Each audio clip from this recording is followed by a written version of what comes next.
이 코로나19 상황으로 인해서 많은 우리 교회들이 예배를 드리고 또 성도들이 예배하는 가운데 여러 가지 심적으로 어렵고 힘든 일들도 있습니다. 그래서 이런 상황 속에서 온라인 예배, 비대면 예배를 드리는 것하고 또 우리 오프라인 예배, 대면 예배를 드리는 것하고 여러 가지 많은 이야기들이 있습니다. 시간이 꽤 지났지만 아직도 거기에 대한 감론을박이 있는데 어떤 목사님이 글에다가 그런 말씀을 쓰셨더라고요. 이제 우리가 신앙생활하면서 외부의 세력에 의해서 예수를 믿으면 예배를 드리면 잡아가고 목에다가 총칼을 들이대고 위협할 것 같으면 우리가 그 가운데서 감옥을 가더라도 때로는 죽임을 당하더라도 우리가 예배하고 또 복음을 믿음을 고백하는 것은 신앙을 지키는 거지만, 그러나 지금은 코로나19가 많은 사람들이 회집을 하고 모이면 많은 사람들에게 때로는 피해를 주고 전파를 주는데 교회가 그런 역할을 해서는 되겠는가? 지금 우리가 당하는 이 어려움은 서로 건강을 지키기 위한 거지 우리 예배 자체를 부정하거나 우리 신앙생활을 부정한 것이 아니기 때문에 오히려 우리가 이웃을 사랑하는 마음을 가지고 교회들이 적응하고 나가면 좋겠다고 하는 그런 이야기였습니다. 여러분, 우리가 예배라고 하면 어떤 분들이 그런 이야기들을 가끔 해요. 저는 주일을 지켰습니다. 주일 지켰다는 얘기가 일부 예배가 됐든 2부 예배가 됐든 교회에 와서 예배 드리는 것을 가지고 주일 지켰다고 이야기들을 합니다. 그러나 가장 중요한 예배는 예배당 안에서 드리는 이 예배보다가 여러분들이 교회 문을 나서고 예배당 문을 나서고 세상에 나가서 소금되고 빛되게 사는 것, 예수님께서 우리가 로마서에 보면 그런 말씀이 있잖아요. 너희는 세상의 소금과 빛이라고 말씀하신 주의 말씀이 있고, 로마서 12장에는 너희 몸을 산 제물로 드리라. 산 제물로. 여러분, 제물은 제물인데 살아있는 제물이란 말은 우리가 신앙적 용어 외에서는 쓸 수 없는 그런 용어잖아요. 제물이면 다 잡아서 이렇게 드리는 것이 제물이지, 산 제물은 뭐를 말하느냐? 우리의 삶이 다른 사람에게 유익과 이익을 주고 그리고 희생을 전제로 한 거잖아요. 희생을 전제로 한 거. 그래서 예수님께서 팔복을 말씀하시고 이어서 말씀하신 내용이 뭐라고 말씀드렸어요? 너희는 세상의 소금이라. 소금이 맛을 잃으면 무엇으로 짜게 하리요? 너희는 세상의 빛이라. 사람이 등불을 켜서 말 아래 두지 아니하고 등경 위에 두나니 너희 착한 행실을 모든 사람들에게 알게 하여 하늘에 계신 너희 아버지께 영광을 돌리게 하라. 여러분, 아무리 옳은 삶이라도 하나님께 영광되지 아니하면 옳은 삶이 아닙니다. 예수님께서 말씀하시던 내용처럼 너희가 세상에 소금과 빛이 되어져서 너희 착한 행실로 모든 사람들에게 하나님 아버지께 영광을 돌리게 하라. 사도 바울은 고린도전서 10장에서 말씀하시는 내용이 먹든지 마시든지 무엇을 하든지 하나님의 영광을 위해서, 교회의 유익을 위해서, 다른 사람의 신앙에 걸림돌이 되지 말 것을 말씀을 하셨어요.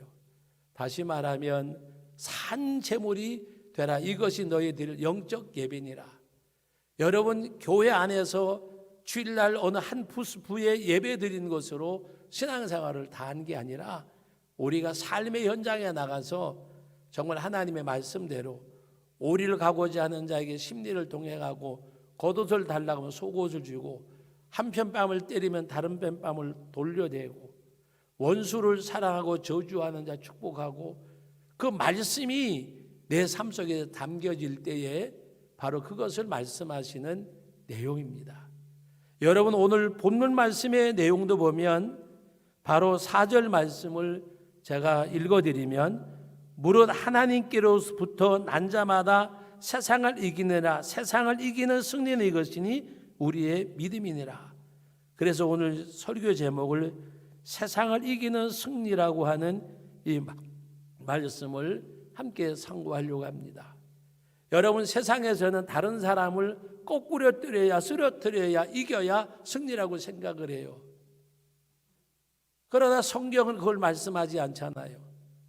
오히려 성경은 오리를 가고자 할 때 심리를 동행을 하고 겉옷을 달라고 하면 속옷까지 내어주고 하나님의 말씀이 어떻게 말씀하냐가 중요한 거지 내 생각이 내 판단이 어떤 거냐가 중요한 게 아니에요. 여러분, 오늘 우리가 하나님의 계명을 지키는 것, 말씀을 지키는 것이 우리 어렵다고 생각을 하잖아요. 여러분, 주일 지키는 것이, 말씀 순종하는 것이 어려워요, 쉬워요? 그러면 쉽다고 대답을 해야 되는데 마음속으로는 솔직히 어렵잖아요. 왜 어려울까? 그것이 왜 어려울까? 여러분, 사랑하는 남편을 만나서 시집을 왔어요. 근데 시어머니가 이야기를 합니다. 아가야, 너 고생 많이 했다. 며칠 동안 친정 다녀오고 친정 가서 푹 쉬었다 오렴. 고생했구나. 며칠 날 친정 가라 그러면 그날이 기다려질까요? 그날이 다가올수록 불안할까요? 기다려지잖아요. 왜? 보고 싶은 사랑하는 신랑이 있지만 보고 싶은 어머니와 가족들이 있기 때문에 가고 싶은 거예요. 여러분, 내 신앙생활이 하나님 만나고 예배드리고 교회를 가고 싶고 이게 정상이지, 주일날 지키는 것이 짐이 되어지면 왜 짐이 되어질까? 오늘 말씀이 말씀하고 있습니다. 여러분, 오늘 말씀 가운데 우리 한번 같이 읽어봅니다. 3절 말씀 읽어봅니다. 하나님을 사랑하는 것은 이것이니 우리가 그의 계명들을 지키는 것이라. 그의 계명들은 무거운 것이 아니라 그랬어요. 왜 그의 계명이 무거운 것이 아니에요? 그의 계명이 무거운 것이 아니라 그랬어요. 말씀을 순종하려고 하면 무거운 것이 아니에요. 하나님의 성령이 내 마음에 감동하고 하나님의 말씀이 나를 권함에도 불구하고 내가 그 말씀을 거스르려고 하니까 무거운 게 되는 거예요. 말씀을 순종하려고 하면 기쁨이 되고 즐거움이 되는 거예요. 정상적인 부모라고 하면 자식을 짐수로 하는 부모는 없을 거예요. 내가 먹을 거 못 먹고 입을 거 못 입어도 요사 이렇게 이야기하면 뭐 먹을 거 못 먹고 입을 거 못 입는, 여러분, 그러나 자식에게 아무리 해줘도 마음껏 해주기를 부모님들이 원하잖아요. 여러분, 그 자식이 짐이 되면 어떻게 살겠어요? 정상적인 부모는 자식이 짐이 아니라 눈에 넣어도 아프지 않고. 여러분, 부모를 언제까지, 내가 아무리 부모를 안다 그래도 어떻게 알까? 제가 지금 아이들 시집장가 보내고 손자까지 봤지만 그때의 그 상황밖에는 모를 것 같아요. 제가 경험을 해보니까 내가 부모를 아무리 안다 그래도 시집장가 보내는 부모의 마음은 내가 시집장가 보내는 때가 돼봐야 우리 어머니 마음이, 우리 아버지 마음이 이렇겠구나 생각을 할 거예요. 나는 손자를 보지 않았을 때 다른 사람들이 손자 보면 뭔가 이렇게 그거 하면 자기 자식 키울 때 저렇게 했을까라고 싶은데 지금 제가 경험을 해보면 지금에서야 이것이 손자를 사랑하는 거로구나 이제야 깨닫는 거예요. 정말 온전한 부모의 삶을 깨닫는 때가 언제일까? 내가 이 세상을 떠나게 됐을 때에 우리 아버지 어머니도 이렇게 살았겠구나. 내가 그때가 되지 아니하면, 여러분들이 우리가 육신의 삶도 그와 마찬가지일 텐데 우리 영적 삶 가운데서 정말 하나님의 그 사랑을 깨달을 때에 하나님 앞에 자기 삶을 드릴 수가 있는 거예요. 한 아기가 우리에게 나셨는데 그분이 전능하신 하나님이고 영존한 아버지가 이 땅에 오셔서 십자가에 못 박혀 죽으셨어요. 그 하나님의 그 사랑을 깨달을 때려야 하나님 앞에 내 삶을 드릴 수가 있어요. 하나님 앞에 내 삶을 드리지 못하는 것은 내가 아직도 그 사랑을 모르기 때문에. 여러분 생각해 보세요. 바울 사도가 그 예수님을 알게 되었을 때에 그 복음의 가치가 얼마나 소중한 것을 알고 주님의 십자가의 구속의 은혜가 얼마나 큰 것을 알면 자기 생명의 무게와는 비교할 수 없는 것으로 말씀했잖아요. 내가 주께 받은 사명, 이 복음을 증거하는 것에 있어서는 내 생명을 조금도 우리 흔히 하는 말로 말하면 눈꼽만치도 조금도 귀한 것으로 여기지 아니하노라. 내 생명을 들여도 이 복음의 가치, 나를 구속하는 이 은혜에 비교할 수가 없기 때문에 살아도 죽어도 주를 위해 살고 주를 위해 죽는다는 고백이 드려졌어요. 우리의 욕망과 우리의 꿈과 비전이 나를 이끄는 삶이 아니라 예수 그리스도의 십자가의 구속의 은혜가 나를 이끄는 삶이 되어져야 돼요.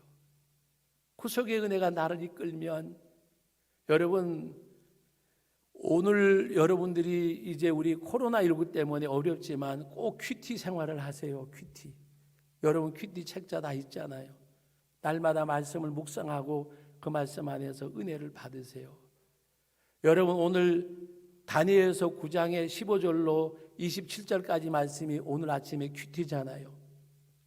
그 내용에 보면 다니엘이 하나님 앞에 기도하는데 이스라엘 백성을 애굽 땅에서 인도해 내신 여호와여, 바로 구원자 하나님, 우리를 애굽에서 인도해 내신 구원자 하나님, 이스라엘 백성을 구원하신 구원자 하나님, 그 하나님 앞에 기도합니다. 우리 조상과 우리들의 죄악을 용서하여 주옵소서. 우리의 조상과 우리들의 죄악을 용서하여 주옵소서. 그리고 하나님이 자비와 공의로 함께해 주옵소서. 그때 하나님 말씀하십니다. 70년 포로 생활을 그 다니엘서 9장에서는 70일을 말씀하면서 그들에게 이런 일회가 지나면 하나님이 응답해 주시고 결국에는 만왕의 왕 되신 예수님이 이 땅에 오셔서 하나님의 나라를 세우실 것을 말씀하고 있는 내용입니다. 여러분, 우리는 십자가의 구속의 은혜가 나를 이끌어야 돼요. 생각해 보세요. 내 욕심과 내 욕망과 내 꿈과 내 비전이 나를 이끌어 왔는가? 하나님의 말씀에 붙잡혀서 주님의 은혜가 나를 사로잡아서 내가 주님 앞에 이끌려 왔는가? 하나님이 영광을 받으신다면, 교회가 유익이 된다면, 다른 사람의 신앙에 유익이 된다면, 나는 낮아져도, 나는 하나님 앞에 오히려 나는 분토같이 되어줘도, 바울 사도는 자기 모든 것을 다 분토같이 여기고 버렸노라고 말씀하셨어요. 그리고 말씀하시는 내용이 내가 그리스도를 아는 것이 가장 고상한 지식이니라. 오직 내 몸에서 그리스도가, 예수님이 존귀케 되기를 원하노라. 존귀케 되기를 원하노라.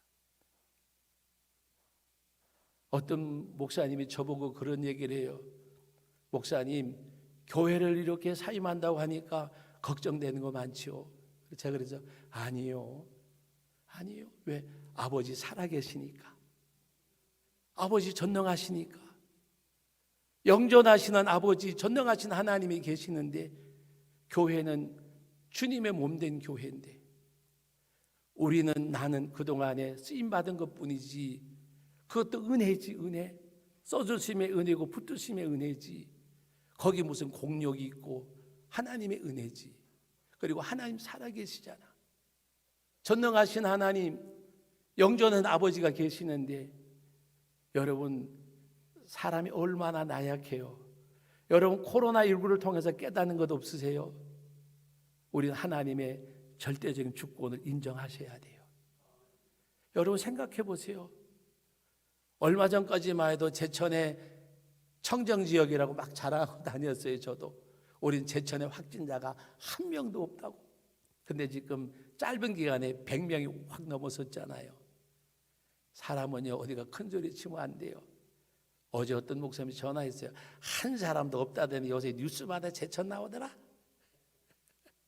그래서 죄송해요. 여러분, 하나님의 절대적인 주권 인정하셔야 돼요. 그분이 허락하셔야 돼요. 그분이 함께 하셔야 돼요. 시편 127편에 얼마나 은혜되는 말씀이 있어요. 예?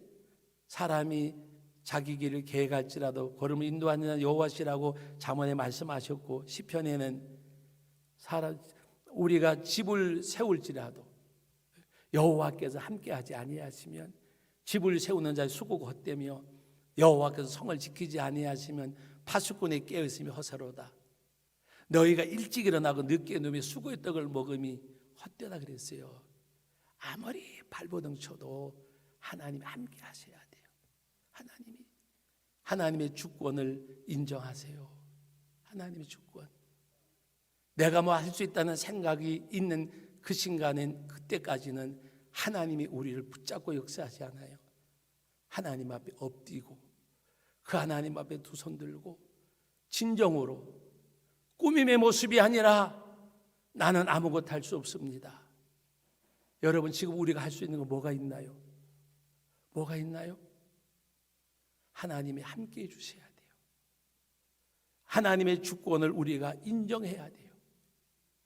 하나님의 계명 무거운 것이 아니라고 말씀하셨잖아요. 여러분, 오늘 말씀 가운데 5장 1절로 2절을 제가 읽어드립니다. 예수께서 그리스도이심을 믿는 자마다 하나님께로부터 난 자니, 또한 낳으신 이를 사랑하는 자마다 그에게서 난 자를 사랑하느니라. 우리가 하나님을 사랑하고 그의 계명을 지킬 때에 이로써 우리가 하나님의 자녀를 사랑하는 줄을 아느니라.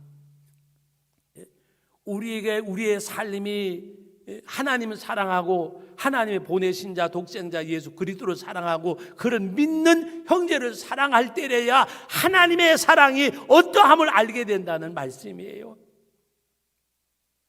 내가 부모가 되지 아니하고 내가 우리 아들, 딸들을 키워보지 아니하면 어떻게 부모의 사랑을 알 수가 있겠어요? 그러나 우리는 그거를 떠나서 예수 그리스도의 사랑, 이 땅의 육신의 삶의 현장이 아니라 영생을 허락하신 그 하나님의 사랑, 그 하나님의 사랑 깊이와 넓이와 높이 어떻게 우리가 측량할 수가 있겠어요? 그 하나님의 사랑이 십자가의 구속의 은혜가 나를 이끄는 가운데서, 주여 내가 여기 있나이다. 마리아가 그에게 성령으로 예수님이 잉태된다고 할 때에 나는 사내를 알지 못합니다. 성령으로 잉태되리라고 말씀할 때에, 그때 바로 그때 그 당시에는 그 미혼녀가 아이를 임신하면 돌로 맞아 죽을 때예요. 그럼에도 불구하고 주의 계집종이오니 말씀대로 이루어지이다. 말씀 앞에 자기 자신을 내어놓는 그 삶은, 마리아는 주님 앞에, 하나님 앞에 자기의 목숨을 내어놓은 거예요. 하나님께서 그를 붙드셨고 그를 통해서 예수님 이 땅에 보내주셨고, 그 주님이 오늘 우리를 구속하셨어요. 내 좌우에 앞뒤에 있는 모든 사람들이 우리 주님이 십자가의 보혈로 구속하신 백성이에요. 그런데 내가 무슨 자격으로 미워하고 시기하고 질투하고, 주님이 그를 사랑하셨는데, 주님이 그를 붙드셨는데, 세리와 죄인들과 그들을 영접하고 음식을 잡술 때에 비난하던 유대인들 같은 우리들이에요. 회개해야 돼요. 죄인 하나가 회개하고 돌아오면 회개할 것이 없는 99으로 인하여 기뻐하는 것보다 더 기뻐하신다고 말씀하셨어요. 예수 그리스도의 그 사랑, 구속의 은혜, 복음의 가치가 내 생명과 비교할 수 없는, 그래서 내가 주께 받은 사명, 이 복음을 전함에 있어서는 내 생명조차 조금 더 귀한 것으로 여기지 아니하노라. 어떤 사람은 누가 그런 순교를 할까요? 누가 그런 죽음을 죽을까요? 하나님의 큰 은혜가 내 생명의 가치와는 비교할 수 없기 때문에 순교자가 되는 거예요. 어떤 사람이 하나님 앞에 헌신합니까? 바로 그런 사람이 하나님 앞에 헌신하는 거예요. 헌신하는 거.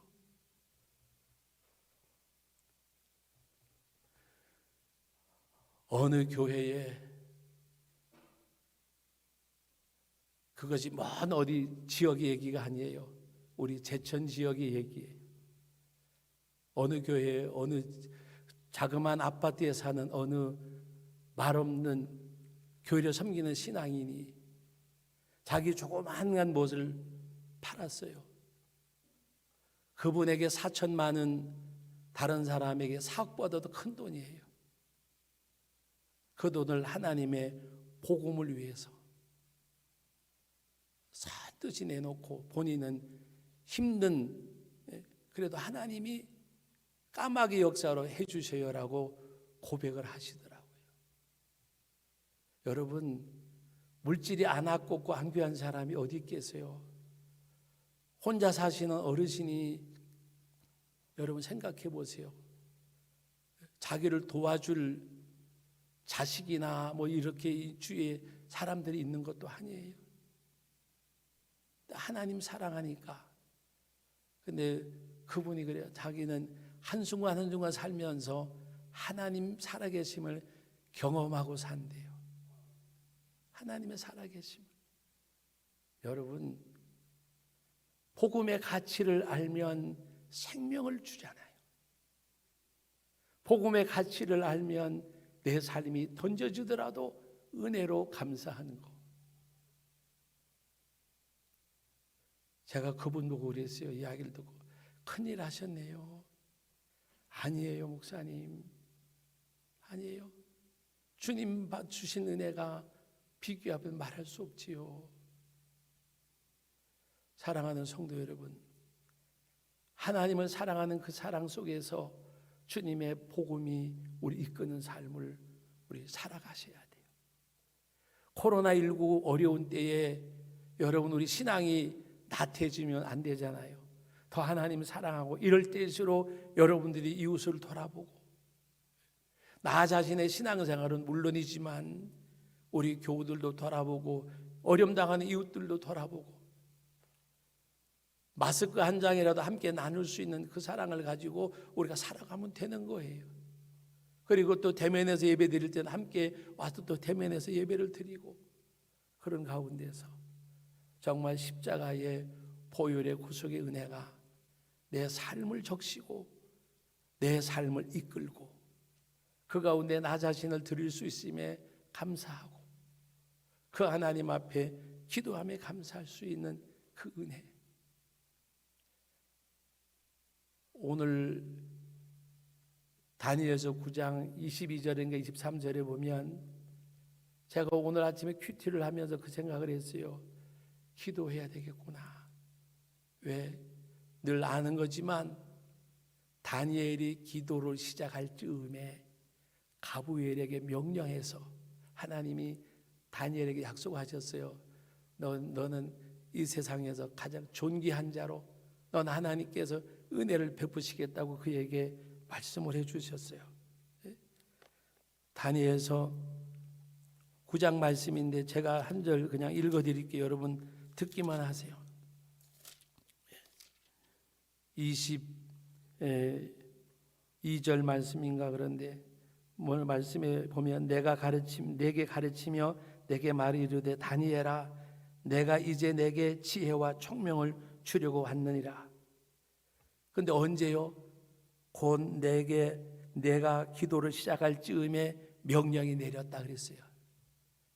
다니엘이 하나님 앞에 기도하기로 마음먹었을 때에 기도를 시작할 즈음에 하나님이 가브리엘에게 명령해서 내게 지혜와 총명을 주리라. 언제? 기도하려고 할 때. 기도하려고 할 때. 제가 이 말씀을 보면서 기도할 마음만 먹어도 응답하시는구나. 할렐루야. 기도할 마음만 먹어도 응답하시는 하나님. 기도할 마음만 먹어도. 다니엘이 기도를 시작할 즈음에 가브리엘이 다니엘에게 그래요. 내가 너에게 하나님이 너에게 지혜와 총명을 준다고 했는데 내가 기도를 시작할 즈음에 내게 명령해 주셨다. 다니엘서 9장 22절 23절 오늘 큐티의 내용이에요. 말씀을 맺습니다. 이 전능하신 하나님, 영존하신 아버지께 기도할 수 있음에 행복하고요. 그 하나님이 우리를 지키시면 행복하고요. 내 삶이 십자가의 은혜로 적시고 십자가의 구속의 은혜가 나를 이끄는 가운데서 하나님께 드려지는 내 생명의 가치보다 복음의 가치가 더 소중한 삶이 되어지는 우리 성도교회 모든 가족들이 되시기를 주님의 이름으로 축복합니다. 거룩하신 하나님 아버지, 은혜와 사랑을 감사드립니다. 주님의 은혜를 생각하면 생각할수록 우리가 아버지 하나님 앞에 무엇으로 보답해야 될지 모르는 이 은혜, 주님이 내 생명을 요구한다고 할지라도 이 복음의 가치가 내 생명보다 더 소중해서 하나님 앞에 우리 자신이 드려지는, 제물되어지는 예배를 통해서도 우리가 교회의 문을 나서면서도 어디에서든지 산제물 되어져서 하나님의 영광을 드러내고, 코로나19 어려운 때지만 아버지 이웃들에게 작은 사랑을 베풀 수 있는 저희들이 되게 해주시고, 이럴 때일수록 더 하나님 바라보고 하나님 의지하고, 우리가 비대면으로 예배를 하든 대면으로 예배를 하든 십자가의 구속의 은혜가 내 심령을 적시고 내 삶을 이끌 때에 힘있게 우리가 이 질그릇의 보배를 가졌다고 말씀하셨습니다. 우겨 쌓임을 당하여도 쌓이지 아니하고 거꾸로 붙음을 당하여도 망하지 아니한다고 말씀하셨습니다. 왜? 내 안에 그래도 예수께서 계심으로, 우리 질그릇의 보배를 가졌으므로 믿음 안에서 승리하는 우리 성도들 다 되게 하여 주옵소서. 예수님의 이름으로 기도하옵나이다. 아멘.